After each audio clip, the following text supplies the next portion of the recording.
Welcome to Controlled Fall Conversations. Today, this is an exciting day for me. I was not part of this original conversation. I'm here with my mother and with Ann Hanson, who is a dean here at Middlebury. And my mother called you when I had my accident back on the 20th of December of 1988. She called you and said, this is what's going on.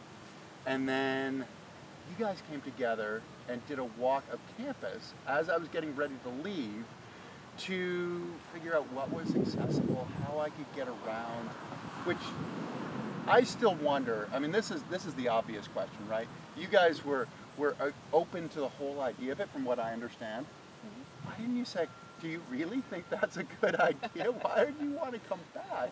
I think we did. Oh, did you? Okay, okay, good. But good. The sanity was there. Yeah, okay, good. You wanted to come back, and I don't know if you know it, but you were the first student that I know of that was confined to a wheelchair, and this is an old campus founded in 1800. It's hilly.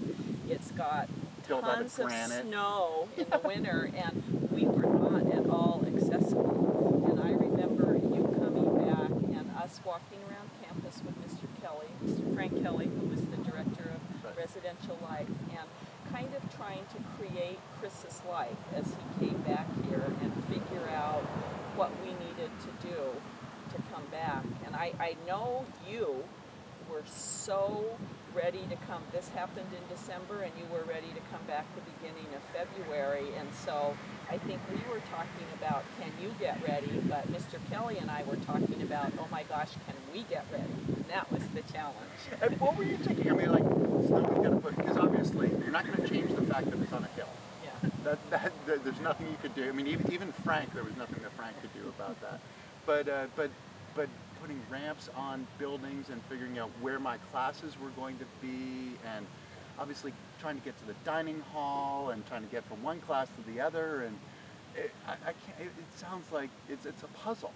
It actually, I think it was a puzzle, and I remember there were, we knew you needed to go to the dining hall, so that needed a ramp, and I think the facilities guys made a ramp very quickly. You needed to get in the health center.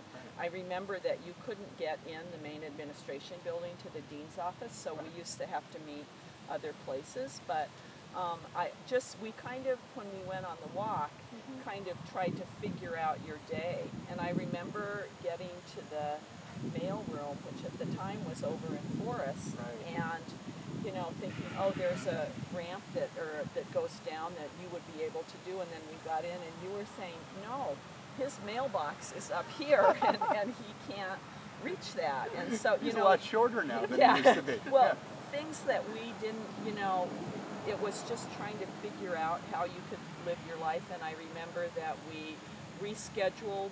There were a few of your classes in buildings that were accessible. And we rescheduled all of your classes to those buildings, and I remember the facilities people knew where your classes were, and so if there was a snowfall, we had worked out that those areas would be plowed first. But I guess what I want to tell you, and I don't know if I ever have, is how much I appreciated you, because you helped Middlebury be better in terms of figuring out what we needed to do to make the college accessible, and you did it in a kind and gentle but persistent way. Shall we take a little bit of a walk through this? Okay. This is like taking our admissions tour well after the fact, right? So I had French class in Old Chapel, and then Proctor was right, going to Proctor, going to the dining hall was right after that class.